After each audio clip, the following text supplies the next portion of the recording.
And yung isang sent home ko po is si Crisaline. Si Crisaline po because sa lahat po ng naging bottom dito, siya lang po ang hindi ko pa talaga siya kilala.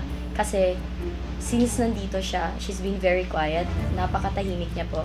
And sinasabi niya sa amin na mag-antay na lang daw kami kasi hindi daw talaga siya ganito. So ilang months pa ba kami mag-aantay sa'yo para ipalabas mo yung sarili mo? Siyempre pumasok ka dito, dapat ipalabas mo na talaga kung sino ka. Ang sent home ko is si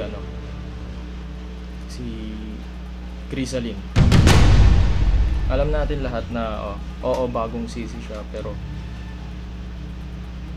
hindi siya marunong makisama. Crisaline, hindi kita nararamdaman dito sa mansyon. Hindi ko alam kung nahihiya ka ba. Ayun, siguro napangunahan ka ng hiya mo.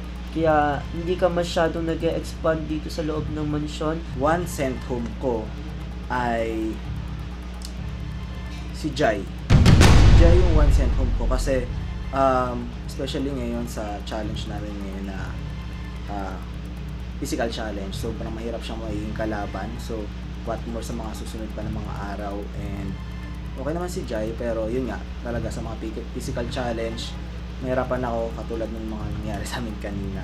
So ayun po yung sent home ko. Crisaline. Bakit? Crisaline, kung hindi ka magpaparamdam dito sa mansion, wag ka nang bumalik. Kasi hindi kami nakipagbiron dito. 1.5 million ang usapan natin dito.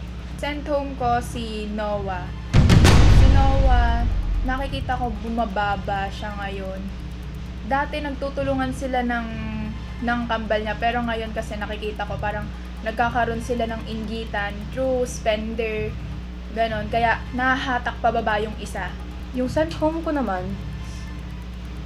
is Crisaline. Of all yung CCs, siya lang yung hindi ko talaga naramdaman. Hindi ko siya masyadong nakikipaghalubilo talaga. Sa isang sent home ko naman is si Crisaline. Hindi mo nga alam na hindi ko ramdam na wala siya sa mansion. Malalaman ko lang na wala siya dahil sa countings namin na 23 content creators lang kami ngayon. And pag sinabing Crisaline is hindi siya na parang pag narinig mo, ay wala pala siya. Sent home ko, walang iba kundi si Crisaline. Kasi, ano siya, hindi ko nakita yung extrovert side niya. Gusto ko sana na itong sent home ko sa kanya is tumatak sa kanya para lumaban siya. Kasi para siyang para siyang hangin dito sa mansyon. Next naman, ang isa kong sent home ay si Ate Crisaline. Feeling ko, gusto ko sanang ibigay yung benefit of the doubt na bago pa lang, kakapasok niya pa lang dito. Baka meron pang ipupush or i-improve, ganyan. Kaso kasi, ino-observe ko siya nung mga nakaraan. Parang sabi ko, kung i-compare doon sa mga pumasok like yan, Arnold, Jai, Jam. Kasi sila, pagpasok pa lang dito, nakikitaan mo na nangangapa, pero at least they're trying. And ang one sent home ko naman is si Crisaline. Kasi sa napapansin ko kay Crisaline is, tatlo silang pumasok dito, pero siya yung mas mababa kaysa sa dalawa. Kasi yung dalawa hindi pa nag-a-adjust sobrang ingay na nila, at lalo-lalo si Chini Boy. Sobrang daldalin nila, sa Adrian sobrang daldal. Kaysa kay Crisaline, sobrang tahimik. Yung one sent home ko naman ay si Crisaline. Kasi nung pagpasok ko, nung Friday yon, in-approach ko siya, hinag ko siya nung time na yon. Tapos parang dead man lang siya sa akin. Like, nakaka-off lang kasi 'di ba? Parang naglakas ng loob ka na i-approach yung tao, tapos parang dead ma lang. Both to sent home ko naman is si Crisaline. Sa lahat ng pumasok dito sa ng mga bagong sisi, siya yung hindi ko nakitaan ng extra effort pagdating sa challenge. Lalo na yung last challenge namin na live selling. And one sent home ko, si Crisaline. So, tatlo silang bago dito pumasok. Pero, siya lang yung bumababa. Tapos, and sobrang tahimik niya dito sa loob ng mansion. Hindi na namin siya maramdaman. lumabas pa siya na ganun yung challenge namin. Ang sent home ko ay si Noah. Hindi ko munang i-judge yung iba since bago lang sa sa mata ko to. And why Noah? First, off-cam kasi to is work ethics niya. Hindi ko alam kung anong shift siya, pero mas lamang sa aura niya yung katamaran. Pangalawa, may isang beses na kinall out na siya ni Ryan dahil yung patamad-tamad niya rito sa loob ng mansion, mismong si Ryan tanyada na nakapansin. Sent home ko is si Crisaline. Kasi isa sa fact na dahil bago lang din talaga, siguro hindi ko siya nakitaan ng effort or makipag-collab sa iba. Parang kailangan pa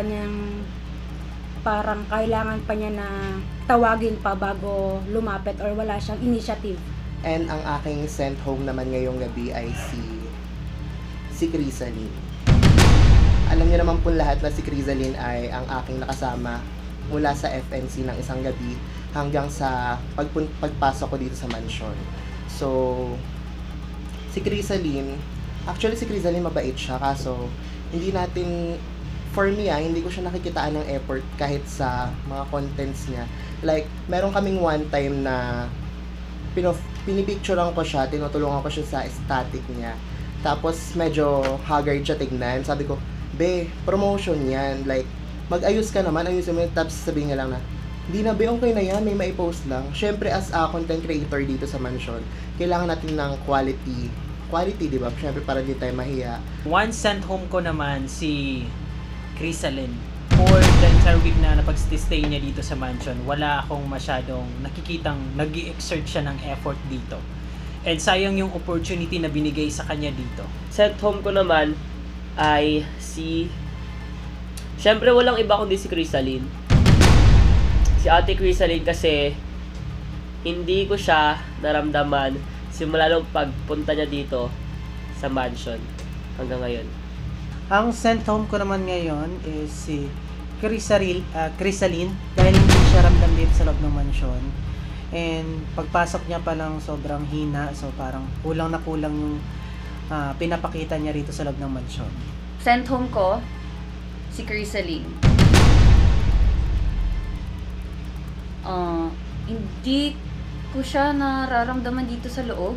Sa 1 week niya, wala talaga akong nakikitang wow factor sa kanya.